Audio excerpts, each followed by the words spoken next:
भारतीय जनता पक्षामध्ये काही लोकांनी प्रवेश करण्याचा निर्णय घेतला. त्या संदर्भात माननीय मुख्यमंत्री महोदयांशी चर्चा झालेली आहे. अजून कोणाचाही प्रवेश झालेला नाही. प्रवेशावर चर्चा आहे आणि माननीय मुख्यमंत्री महोदय स्थानिक नेतृत्वाशी चर्चा करून त्याबद्दलचा निर्णय घेतील. आणि माझे कार्यकर्त्यांना सांगणं हेच आहे की आपण भारतीय जनता पक्षाची आचारसंहिता पाळली पाहिजे. संयमानं सगळ्यांनीच पुढे गेलं पाहिजे.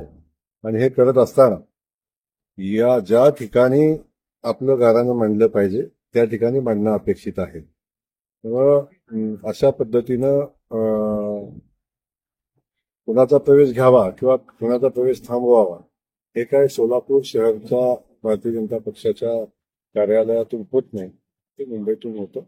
नक्की माननीय प्रदेशाध्यक्ष रवी चव्हाण साहेब असतील, माननीय मुख्यमंत्री महोदय असतील, त्या संदर्भात स्थानिक नेतृत्वाशी चर्चा करतील आणि निर्णय घेतील. सोलापुरातले अजित पवारांच्या राष्ट्रवादीचे 3-4 आमदार भाजपच्या वाटेवर असल्याची चर्चा आहे.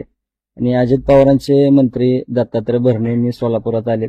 कोणी राष्ट्रवादी सोडणार नाही असं दत्तात्रय भरणे म्हणाले.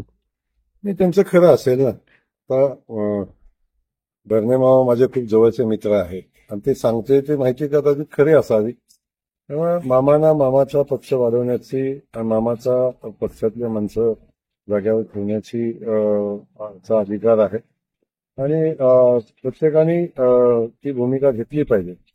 त्यामुळे भारतीय जनता पक्षामध्ये कोणी येणार असेल तर नक्की भारतीय जनता पक्ष त्यांचा प्रवेश घेईल. शेवटी आपली माणसं सांभाळणं आपली जबाबदारी आहे. त्या अनुषंगानं आपली माणसं आपण सांभाळणं.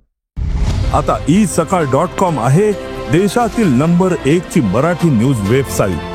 प्रत्येक अपडेटसाठी isakal.com ला नक्की भेट द्या.